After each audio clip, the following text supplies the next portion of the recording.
Doctor Shariq Nisar, Rizvi institute of management studies and research, Mumbai میں معاشیات کے پروفیسر ہیں۔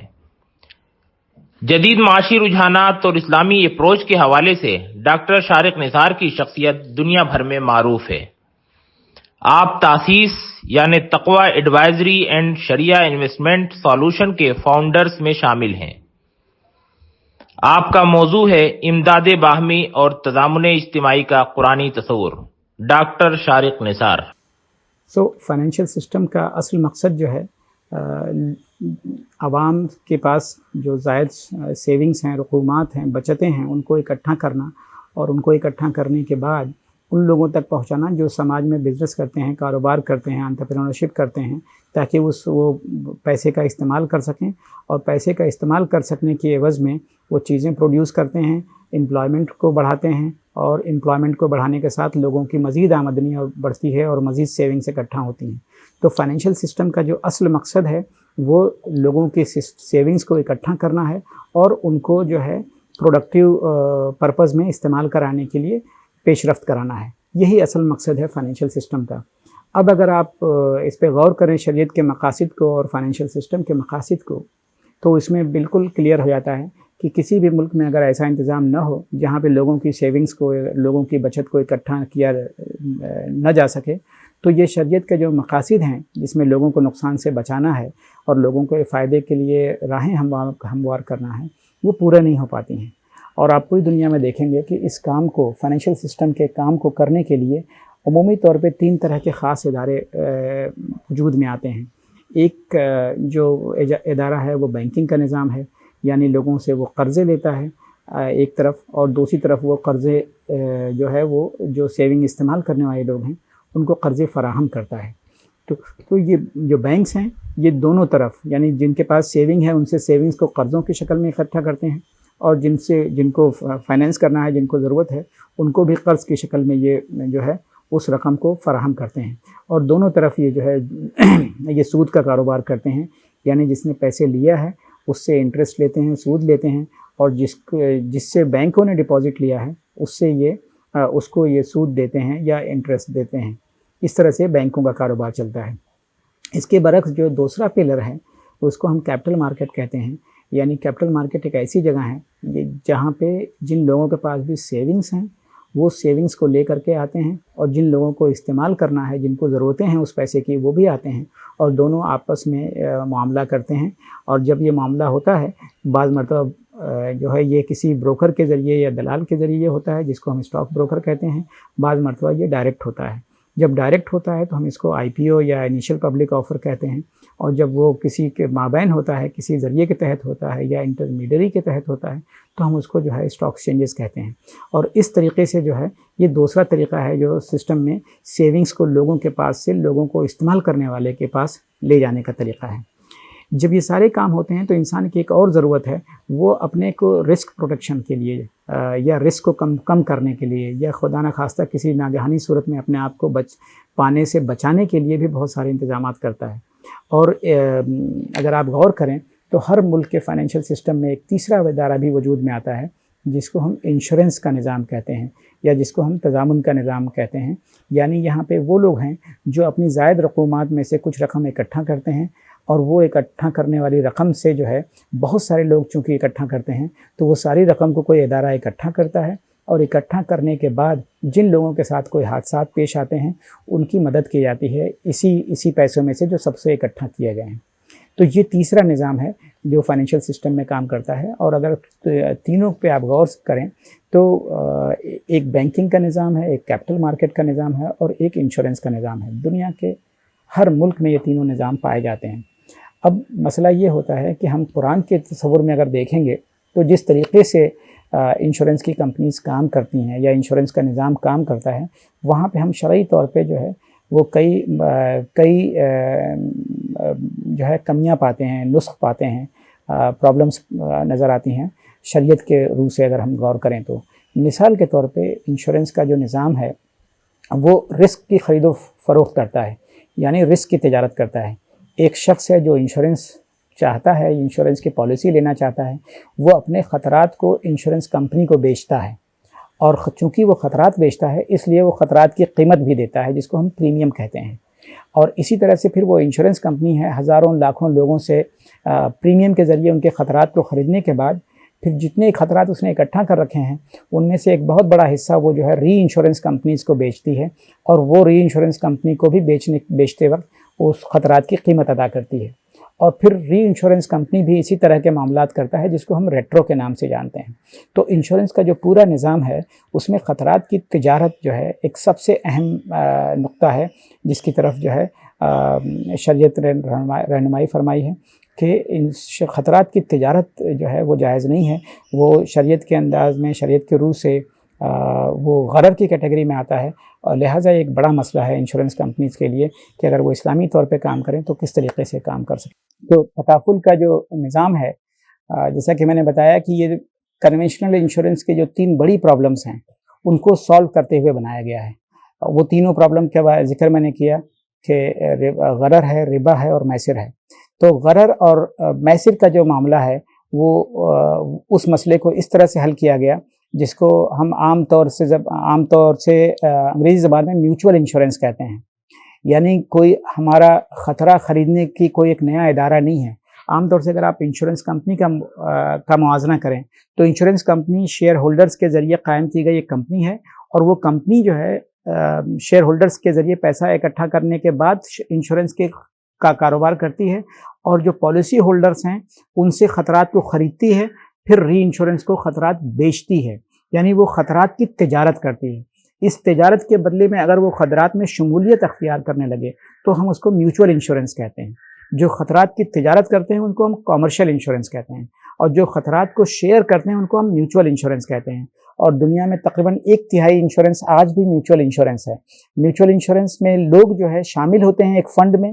اور سب ایک دوسرے کے انشورر بھی ہوتے ہیں اور انشورڈ بھی ہوتے ہیں۔ انشورر کا مطلب یہ ہے کہ اگر ہم 50 لوگ ہیں، ہم 50 لوگوں نے کہا کہ ہم لوگ سب لوگ مل کر کے 1,000 روپے لگائیں گے، اور اس طرح سے 50,000 روپے کا ہمارا فنڈ ہے، اور ہم میں سے جس کسی کو بھی اگر یہ مشکل پیش آئے گی اس 50,000 روپے میں سے ہم اس کی ہیلپ کریں گے، اور اس کے لیے انہوں نے کچھ ضابطے، کچھ قوانین، کچھ طریقہ کار بنا رکھے ہیں تاکہ سارے لوگوں کے درمیان انصاف سے جو ہے اس فنڈ کو ڈسٹریبیوٹ کیا جا سکے ضرورت پڑنے کے وقت۔ تو اس طرح کے فنڈ کو جہاں پہ لوگ انشورر بھی خود ہیں اور انشورڈ بھی خود ہی ہیں، اس کو ہم میوچول انشورنس کہتے ہیں۔ اور جب ہم قرآن کی آیت جس کا میں نے ذکر کیا سورہ مائدہ کی 5ویں آیت، تعاونوا علی البر والتقوی، اس سے مراد یہی ہے کہ ایک دوسرے کے ساتھ کوآپریٹ کرو بھلائی میں اور نیکی میں۔ اور چونکہ یہ لوگوں کے نقصان سے بچانے کا فنڈ ہے اس لیے اس کی طرف اشارہ کیا گیا ہے کہ لوگ ایک دوسرے کو کوآپریٹ کریں۔ تو میوچول انشورنس کی جو بنیاد ہے وہ قرآن کی اسی آیت کے اوپر ہے، تعاونوا علی البر والتقوی، اور اس کی بنیاد پر لوگ فنڈ قائم کرتے ہیں،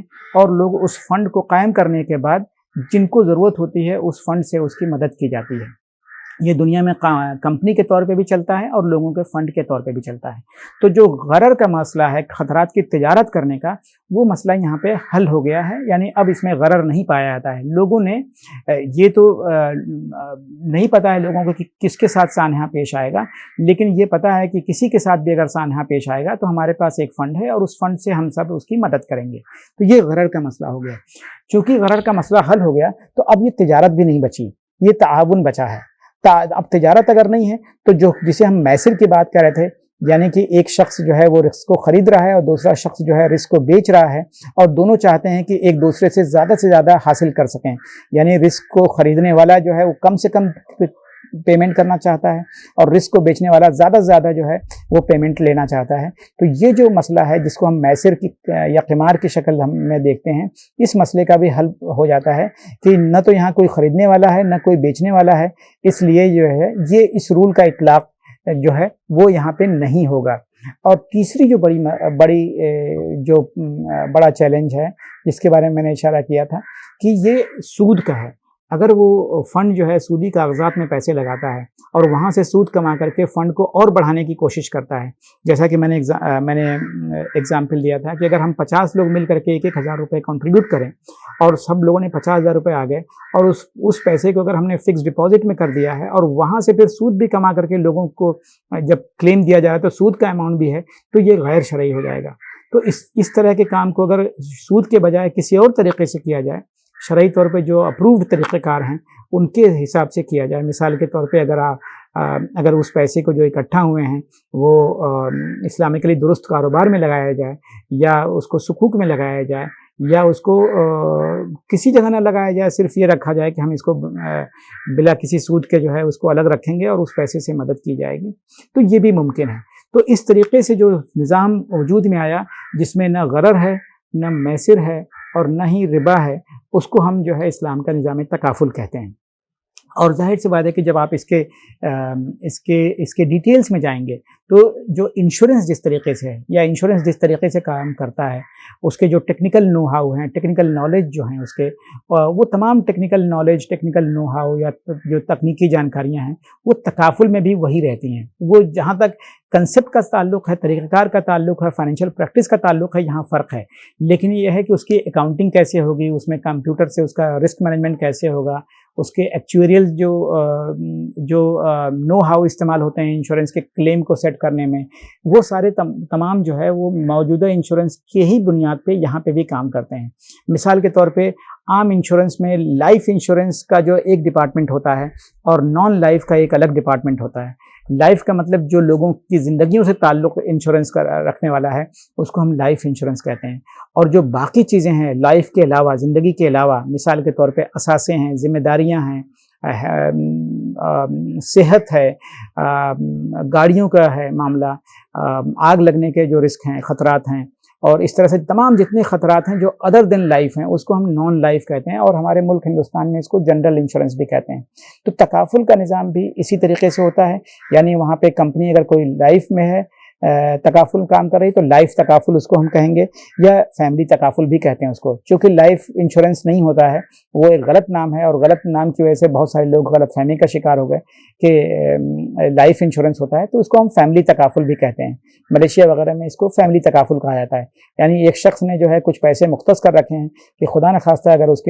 کے ساتھ کوئی حادثہ پیش آیا، اس کی موت ہو جائے، تو اس پیسے سے اس کی فیملی، اس کی وائف، اس کے بچوں کی مدد کی جائے، تو اس کو ہم فیملی تکافل کے نام سے جانتے ہیں۔ فیملی تکافل کے علاوہ جو باقی بچ جاتے ہیں، یعنی جس کو ہم عام زبان میں جنرل انشورنس کہتے ہیں، اس کو جو ہے جنرل تکافل بھی کہا جاتا ہے اگر وہ اسلامی انشورنس ہے۔ تو جنرل تکافل میں تمام چیزیں آتی ہیں، مثال کے طور پہ لائف کے علاوہ چاہے وہ بزنس ہو، چاہے وہ صحت ہو، چاہے وہ آپ کے اثاثے ہوں، گاڑیوں کے انشورنس ہو، تو تمام یہ آتے ہیں۔ اب ان دونوں میں جو خاص فرق ہے کہ لائف انشورنس یا فیملی تکافل میں جو ہوتا ہے، جو بھی پیسہ آپ کنٹریبیوٹ کرتے ہیں، جو پیسہ آپ مدد کے لیے فنڈ میں جمع کرتے ہیں، اس پیسے کے دو حصے ہوتے ہیں۔ ایک حصہ وہ ہوتا ہے جو انویسٹمنٹ کے حصے میں جاتا ہے یا انویسٹمنٹ کی مد میں جاتا ہے۔ فرض کیجئے کہ میں نے اگر 100 روپیہ کنٹریبیوٹ کیا ہے تو اس میں سے 90 روپے جو ہے، اگر 90% اگر انویسٹمنٹ میں جاتا ہے تو 90 روپے انویسٹمنٹ کی شکل میں جائے گا اور 10 روپے جو ہے وہ حادثات والے اماؤنٹ میں جائے گا۔ تو اس طرح سے تمام لوگوں نے جو کنٹریبیوٹ کیا ہے وہ 90 اور 10 کے تناسب میں جائے گا۔ اب جن لوگوں نے کے ساتھ حادثات پیش آئے ہیں، وہ جو 10 روپے والا کمپوننٹ ہے جو سب نے مل کے جمع کیا تھا، اس میں سے حادثات کا شکار ہونے والے لوگوں کو دیا جائے گا اور انویسٹمنٹ والوں کو بھی دیا جائے گا۔ تو جتنا پیسہ اکٹھا ہوا تھا اس کو انویسٹمنٹ کیا گیا تھا، اور انویسٹمنٹ کرنے کے بعد جو ریٹرن آیا، جو آپ کی حصہ داری ہے، وہ بھی ملے گا، اور جو حادثات والا فنڈ ہے اس میں سے بھی آپ کو پیسے ملیں گے۔ دونوں ملیں گے اگر حادثات پیش آتے ہیں تو، اور اگر حادثات پیش نہیں آئے تو جو پیسہ آپ نے تعاون کے طور پہ کنٹریبیوٹ کیا تھا اس میں سے آپ کو کچھ بھی نہیں ملے گا، لیکن جو پیسہ 90% آپ نے انویسٹمنٹ کے طور پہ کنٹریبیوٹ کیا تھا وہ اس میں سے آپ کو آپ کا حصہ ملے گا۔ تو اس طرح سے فیملی تکافل میں فنڈ کے دو حصے ہوتے ہیں، ایک جو ہے وہ خطرات والا اکاؤنٹ ہے اور ایک انویسٹمنٹ والا اکاؤنٹ ہے۔ خطرات والے اکاؤنٹ سے پیمنٹ تبھی ملے گا جب خطرات سے آپ دوچار ہوں گے، ورنہ صرف آپ کو جو ہے انویسٹمنٹ والے اکاؤنٹ سے ملے گا۔ اور جو جنرل انشورنس ہے، جنرل انشورنس یا جنرل تکافل جسے کہتے ہیں، یہاں پہ جو ہے یہ صرف انویسٹمنٹ کا نہیں ہوتا ہے، یہ صرف بلکہ انویسٹمنٹ کا ہوتا ہی نہیں ہے، یہ صرف جو ہے خطرات والے اکاؤنٹ سے ہوتے ہیں۔ تو سارے لوگوں نے جو ہے پیسے کنٹریبیوٹ کیے ہیں، اگر وہ خطرات ان کو پیش آتے ہیں تو پیسہ ملتا ہے، اور خطرات نہیں پیش آتے ہیں تو وہ پیسہ ان کے استعمال میں آتا ہے جن کے ساتھ خطرات پیش آئے، جن کے ساتھ حادثات پیش آئے۔ تو یہ بالکل دو الگ الگ طریقے کے فنڈ ہوتے ہیں۔ جنرل تکافل میں آپ جو ہے ہر سال کنٹریبیوٹ کرتے ہیں، چھوٹا اماؤنٹ کنٹریبیوٹ کرتے ہیں، اگر آپ کے ساتھ حادثہ پیش نہیں آیا تو آپ کو کچھ نہیں ملتا ہے، اور اگر حادثہ پیش آیا تو جن لوگوں نے کنٹریبیوٹ کیا ہے ان سب میں سے پیسے سے جو ہے حادثات کو پیش آنے والے کو کی مدد کی جاتی ہے۔ تو جنرل تکافل جو ہے وہ ایئر آن ایئر بیسس پہ ہوتا ہے، اور فیملی تکافل جو ہوتا ہے وہ لانگ ٹرم کی بیسس پہ ہوتا ہے۔ اس کے علاوہ تکافل کا بھی ری تکافل ہوتا ہے، یعنی جس طرح سے لوگ مل کر کے اپنا فنڈ بناتے ہیں اور اس کو ہم تکافل کہتے ہیں،